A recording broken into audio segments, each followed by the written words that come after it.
오늘도 주님 안에서 승리하는 복된 하루가 되시기를 간절히 축원을 드립니다.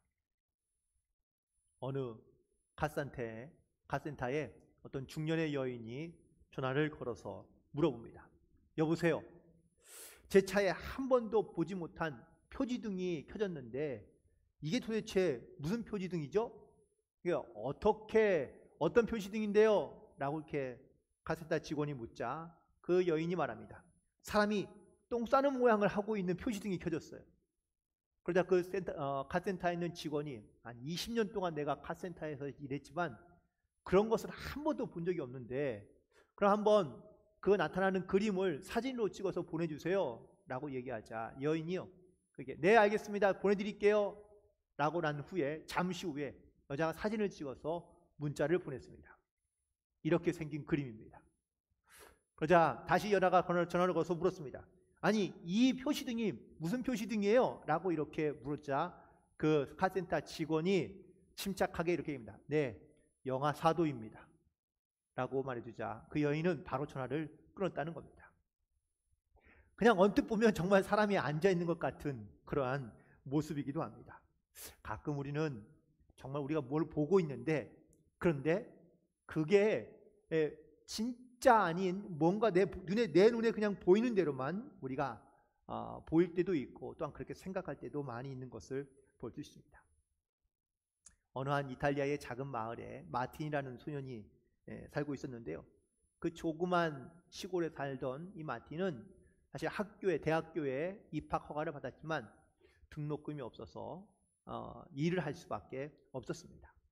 일을 찾던 중에 그 동네에 그 온실을 재배해서 파는 그러한 일터가 있었는데 그 일터의 현장 감독이 이 마틴이 일을 찾는다는 소문을 듣고 그를 그 일터에 데려오게 한 것이죠. 열심히 일하던 어느 날 점심시간이 되었는데 사람들은 모여서 다 큰 나무 아래 밑에서 각자의 싸운 점심을 함께 나누어 먹습니다. 그런데 이 마틴은 가정 형편이 어려워서 먹을 것조차 싸울 수가 없던 것이죠. 그래서 그는 늘 이 점심때가 되면 사람들과 떨어져 있는 자그마한 나무에 앉아서 쉬고 있었는데 어느 날 그 현장 감독이 투덜대면서 이렇게 나오는 겁니다. 아니 이놈의 마누라는 나를 무슨 돼지로 하나 코끼리로 하나 이렇게 많이 싸주면 도대체 어떻게 먹으라는 거야?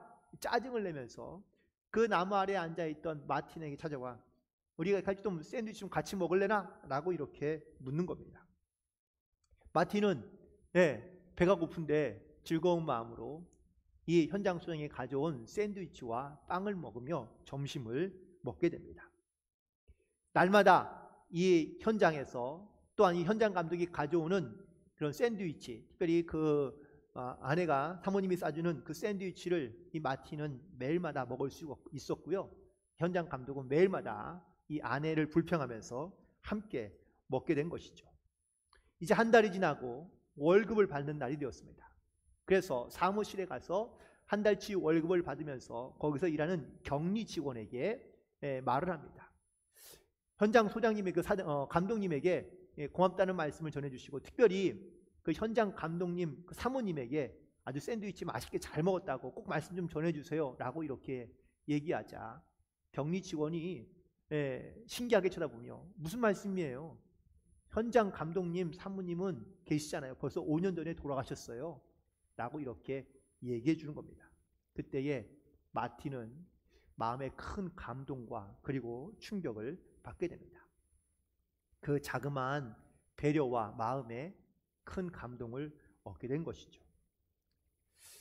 우리가 살아가는 세상에도 역시 물론 매우 강팍하고 그리고 매우 어려운 그러한 시대라고 이야기하지만 그럼에도 불구하고 우리의 주변에서 이렇게 자그마한 배려 혹은 또 따뜻한 배려하는 마음들을 만나게 될 때마다 우리의 마음도 많이 뿌듯해지거나 혹은 또 감동을 받는 경우가 많이 있습니다.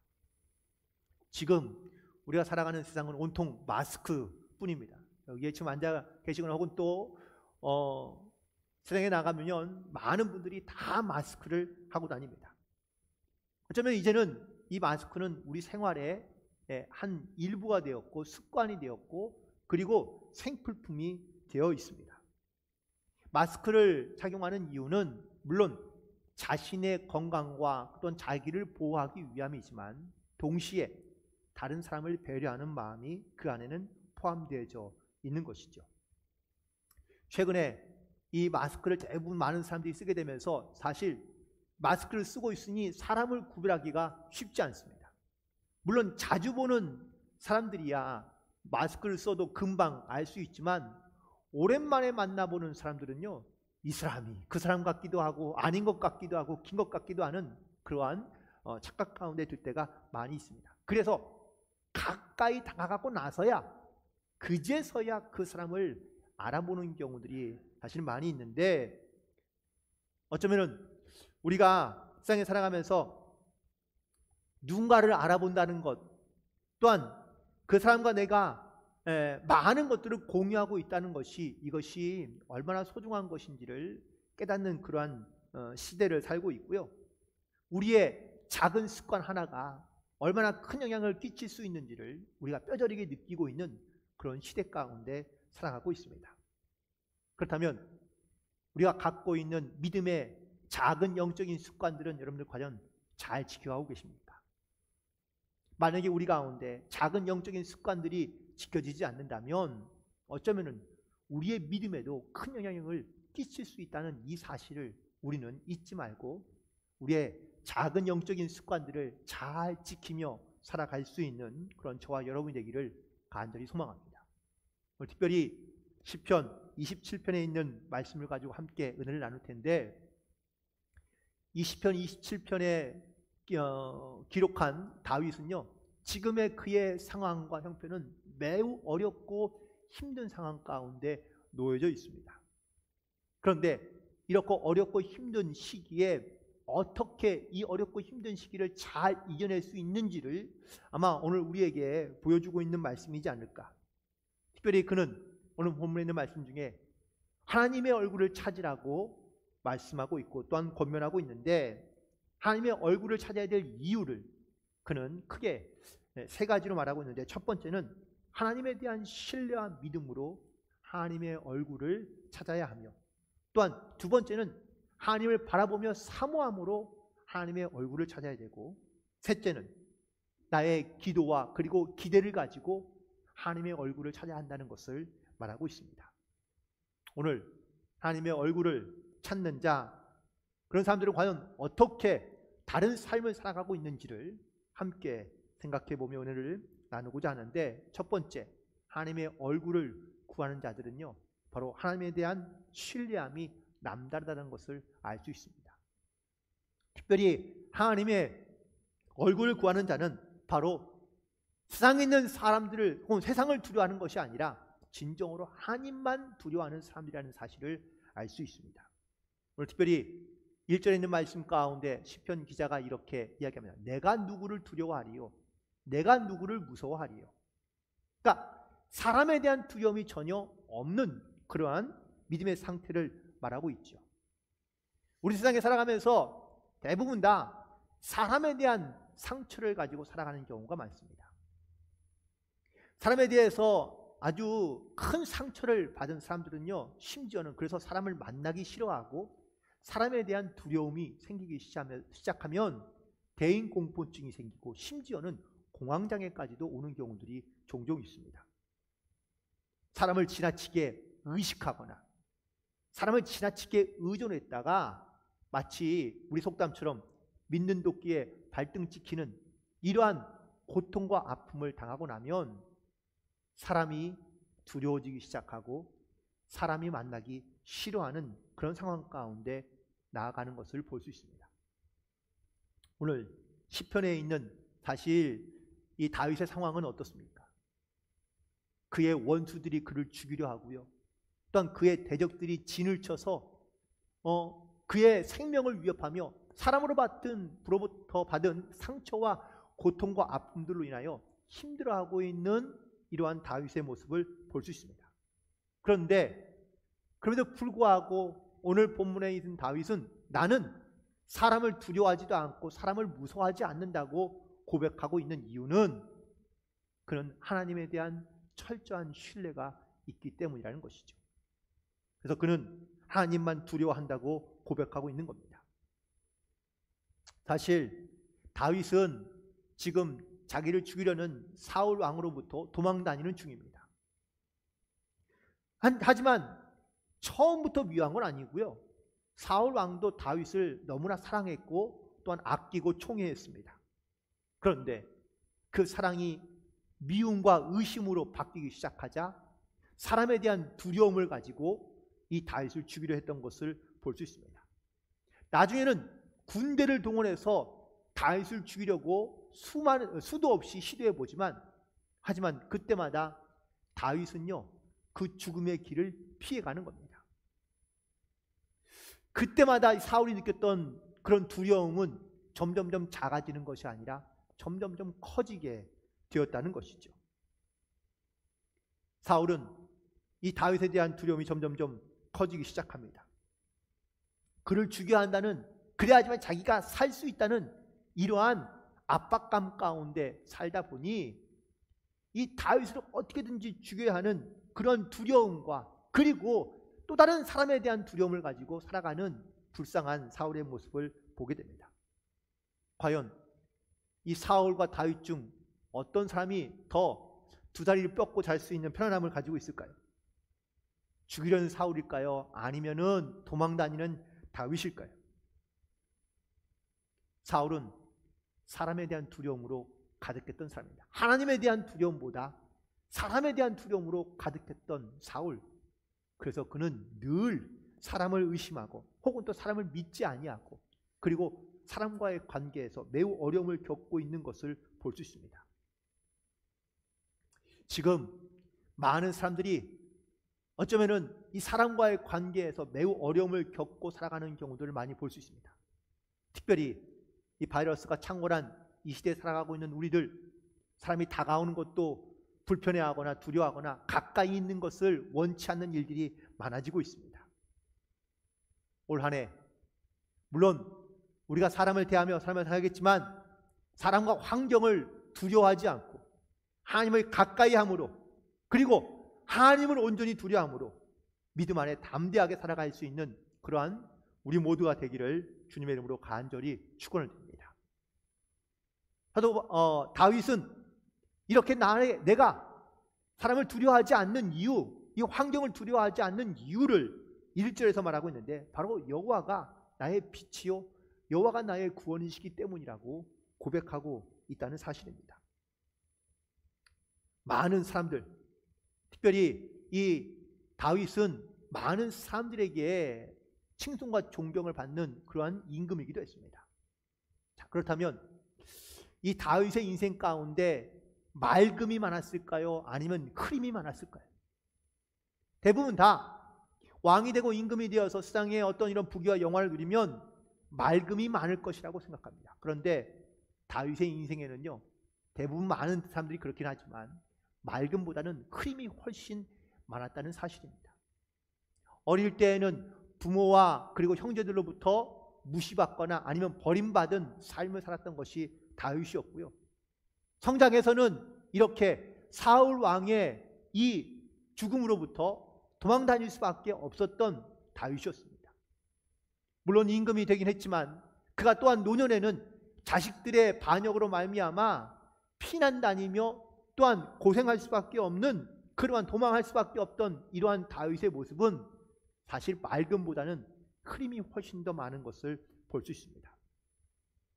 그때마다 자기의 인생에 어렵고 고난고 힘들이 있을 때마다 과연 이 다윗은 누구를 의지했을까요? 자기의 자식을 의지했을까요? 아니면 다른 사람을 의지했을까요?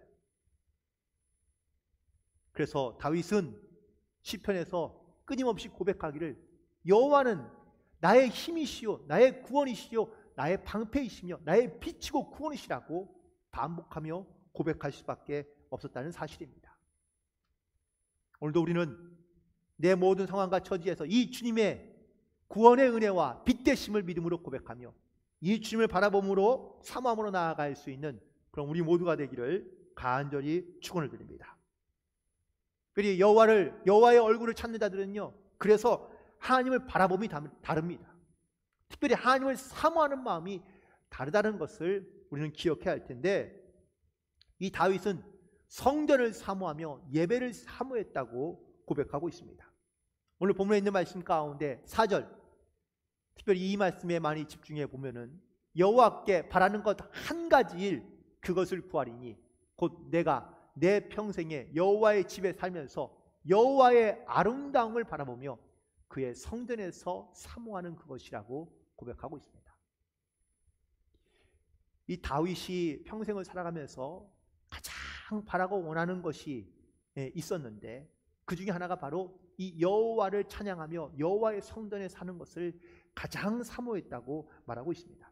특별히 사무엘하 6장 12절 이하에 보면 이스라엘이 빼앗겼던 법궤를 되찾아 오는 날, 이날 온 백성들이 모여 이 법궤가 돌아오는 것을 기뻐하며 즐거워하며 찬양하고 있습니다.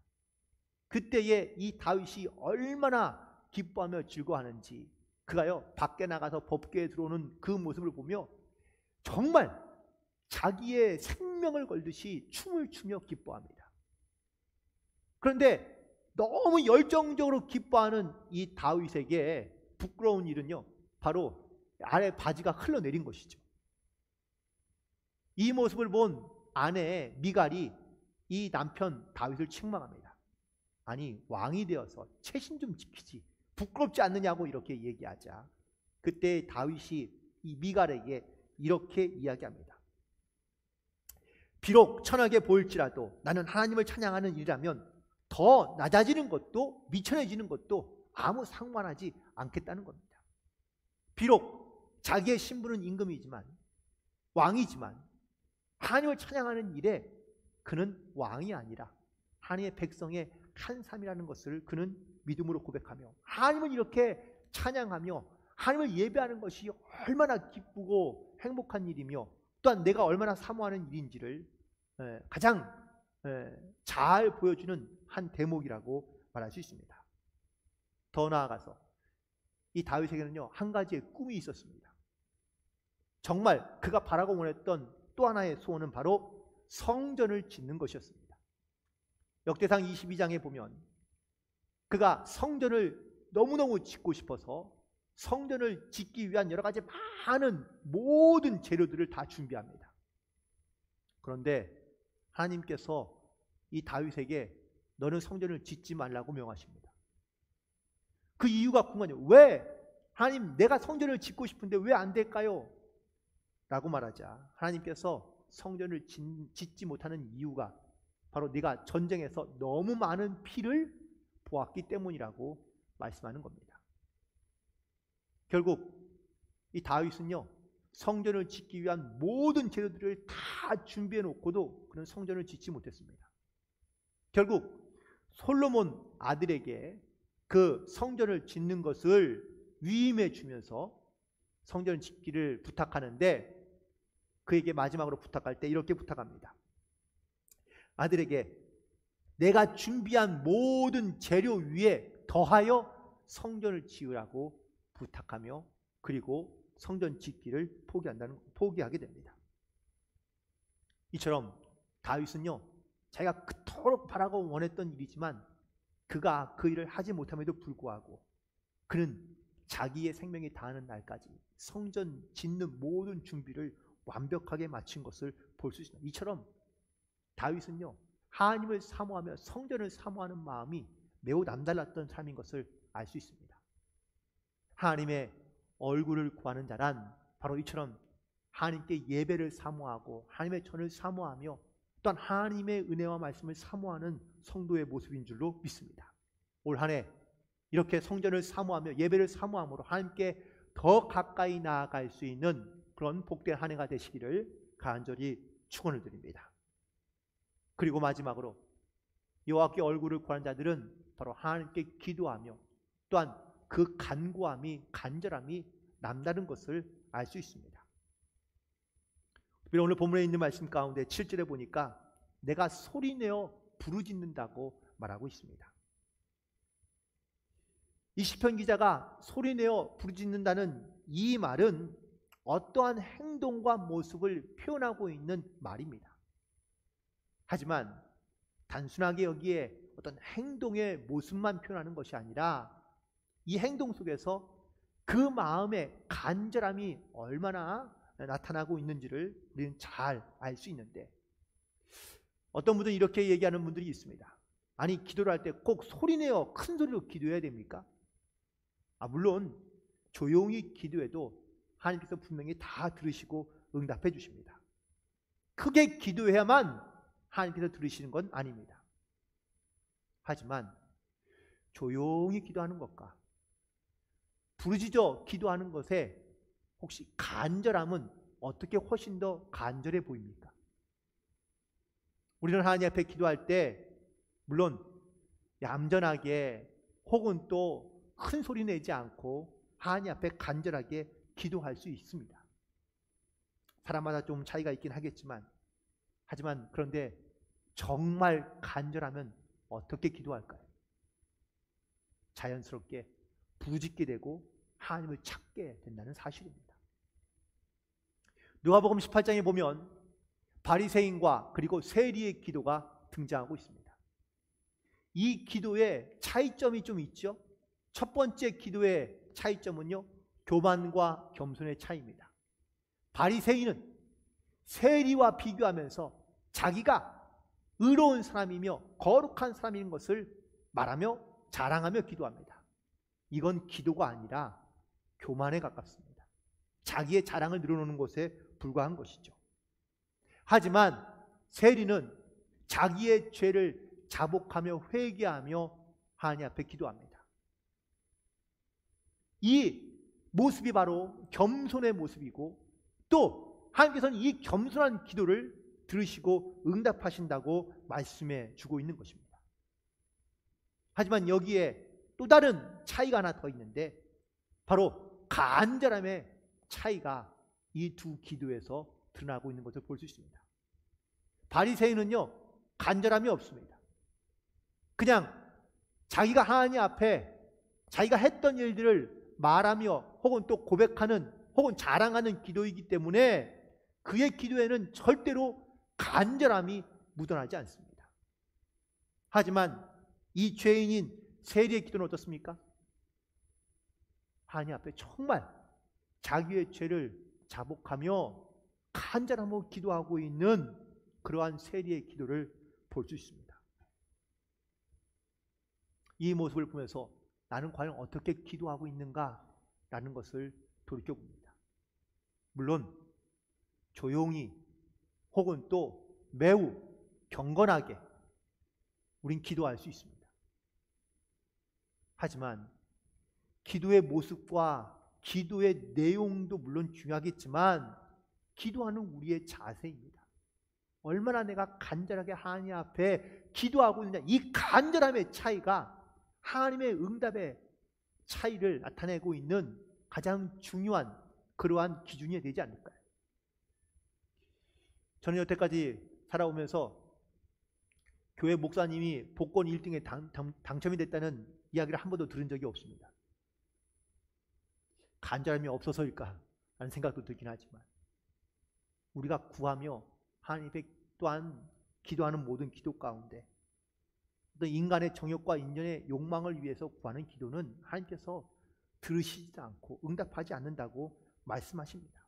그렇다면 우리가 무엇을 구하며 또한 구하되 우리가 어떠한 믿음의 자세를 가지고 하나님 앞에 구해야 될지, 이런 간절함이 우리 가운데 과연 묻어나고 있는지, 그 기도 가운데 우리는 반드시 돌이켜보며 주님 앞에 기도함으로 나아가야 될 줄로 믿습니다. 그리고 무엇보다 하나님께 기도하는 자들은 하나님의 얼굴을 구하라고, 하나님의 얼굴을 구하라는 것은 바로 하나님의 은혜를 의미하고 있는 것인데, 민수기 6장 25절과 26절에 있는 말씀을 보니까 여호와는 그의 얼굴을 내게 비추사 은혜 베푸시기를 원하며 여호와는 그 얼굴을 내게로 향하여 드사 평강 주시기를 원한다고 말씀하고 있습니다. 이처럼 하나님은요, 자기의 얼굴을 찾는 자들에게 은혜를 베푸시고 평강을 베푸신다고 말씀해 주고 있는데, 하나님의 얼굴을 구하는 자들이 하나님께 이렇게 은혜와 하나님의 평강을 누리며 살아가는 과연 그런 모습으로 살아가고 있느냐라는 것이죠. 오늘 본문에 있는 말씀의 9절에 보니까 시편의 기자가 이렇게 말하고 있습니다. 주의 얼굴을 내게서 숨기지 마소서. 주여 나를 버리지 마소서. 주여 나를 떠나지 마소서. 라고 이렇게 기도하고 있습니다. 이 말은 무슨 뜻입니까?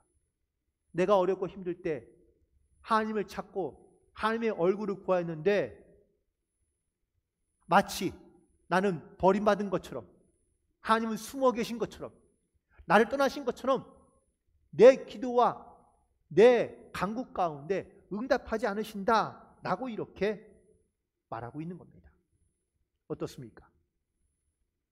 우리 살아가면서 정말 내가 물론 간절하게 하나님 앞에 내 이 고난과 어려움들에 대하여 하나님의 은혜를 구하고 하나님의 또한 역사를 구하지만 마치 이렇게 오늘 본문에 있는 시편의 기자처럼 하나님이 숨으신 것처럼 또한 버리신 것처럼 우리 가운데 나타나지 않고 역사하지 않는 것을 우리는 경험하기도 하고 또 우리는 고백하기도 합니다. 그렇다면 우리는 과연 어떻게 기도하는 걸까요?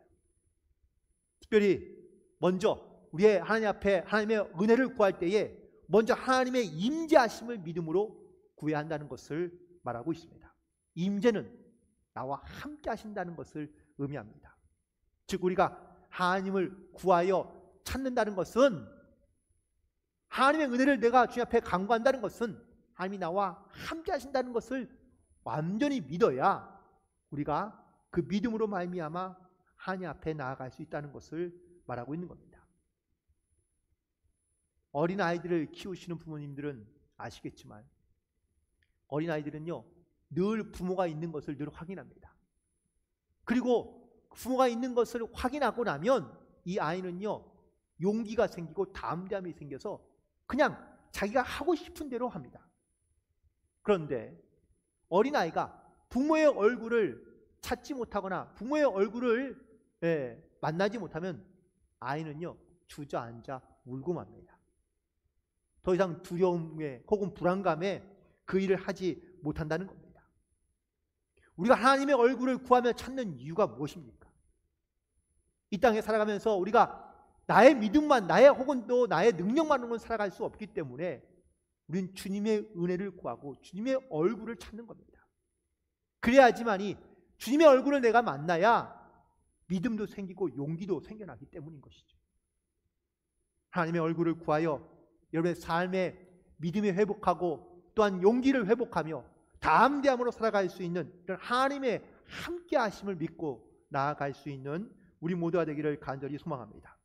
동시에 하나님의 얼굴을 구할 때는요 주님의 인도하심을 믿어야 합니다. 우리는 다 불완전한 사람이지 않습니까? 실수도 많고 그래서 실패도 자주 합니다. 만약에 내가 누군가를 의존할 필요가 없다면 그러면요 사람들은 실패하거나 혹은 실수할 일이 별로 없을 것 같습니다. 그런데 우리는 부족하거나 또한 약한 존재이기 때문에 누군가를 혹은 무언가를 의지하며 의존할 수밖에 없다는 것이죠. 왜 굳이 꼭 하나님을 찾아야 되느냐라고 묻는다면 사실 그 사람에 대하여 어떻게 말하기는 참 애매하긴 하지만 우리 살아가면서 누군가의 도움과 누군가의 인도하심이 필요하다는 것을 아는 사람이라면 하나님을 의지함으로 또한 그 하나님을 또한 순종함으로 우리의 삶에 역사하시는 주님의 인도하심을 믿고 나아가야 될 줄로 믿습니다. 우리는 세상에 무엇을 의지하며 살아가는가? 라는 것에 대한 가장 좋은 예시가 뭘까라는 것을 고민하다가 다윗과 골리앗에 대한 이야기를 할 텐데, 특별히 여러분들 이 다윗과 골리앗이 갖고 있는 무기에 대하여 한번 생각해 보시기 바랍니다. 다윗이 갖고 있는 무기는 큰 칼입니다. 그런 전쟁에서 이 칼로, 이 창으로 수많은 전쟁에서 승리했기 때문에 그는 이 칼은요 자기의 몸의 일부이기도 하고 자기가 가장 신뢰하고 믿을 만한 무기입니다. 이 무기만 있으면 그런 전쟁에서 이기고 승리했기 때문에 그래서 그는 이 강력한 무기를 의지하며 나갑니다. 그런데 다윗은 어떻습니까? 다윗은요, 자기가 갖고 있는 무기는 돌팔매입니다.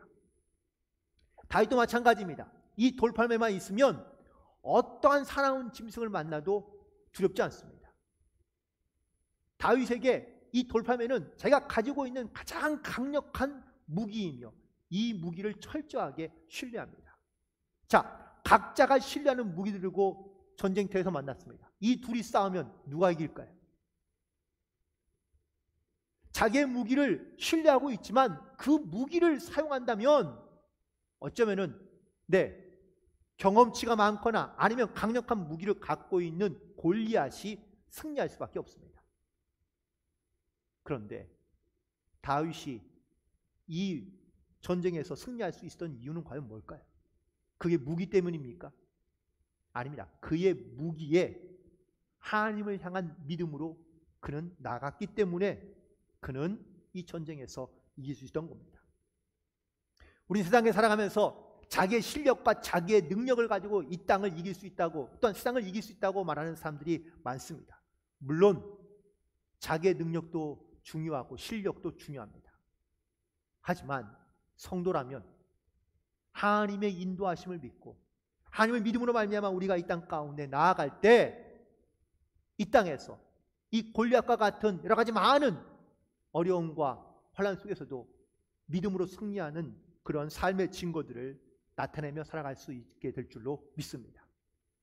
따라서 하나님을 가까이 함으로, 하나님을 의지함으로, 하나님을 믿고 신뢰함으로 올 한 해 승리하며 살아갈 수 있는 복된 한 해가 되시기를 간절히 축원을 드립니다. 말씀을 정리하면서 오늘 본문에 함께 읽지 않았지만 14절에 있는 말씀을 보니까 나는 여호와를 기다린다고 고백하고 있습니다. 이 말의 의미는 뭘까요? 내가 하나님을 의지하며 내가 하나님을 믿고 나아가긴 하지만 여전히 내 삶의 여러 가지 많은 문제와 어려움들이 아직은 해결되지 않은 상황 가운데 있다는 겁니다. 그래서 다윗은 하나님의 역사하심을 믿음으로 기다리고 있다는 것이죠. 특별히 이 기다릴 때에 가장 필요한 것은 바로 흔들리지 않는 믿음입니다. 어떠한 환경과 어떠한 상황 속에서도 하나님께서 분명히 역사하실 것이라는 이런 흔들리지 않는 믿음을 가지고 있을 때 우리는 인내하며 기다릴 수 있기 때문입니다. 오늘도 하나님의 얼굴을 구하며 찾는 모든 성도들마다 흔들리지 않는 믿음을 가지고 하나님의 은혜와 역사를 간구하며 그리고 우리 가운데 있는 주님의 소망과 주님의 줌을 사모하는 이 확실한 믿음을 가지고 이 땅 가운데 나아갈 때 승리하는 삶을 살게 될 줄로 믿습니다. 한 주간도 하나님을 구하고 찾음으로 말미암아 하나님께 가까이 나아가로 말미암아 승리하는 복된 한 주간이 되시기를 주님의 이름으로 간절히 축원을 드립니다. 기도하시겠습니다. 하나님,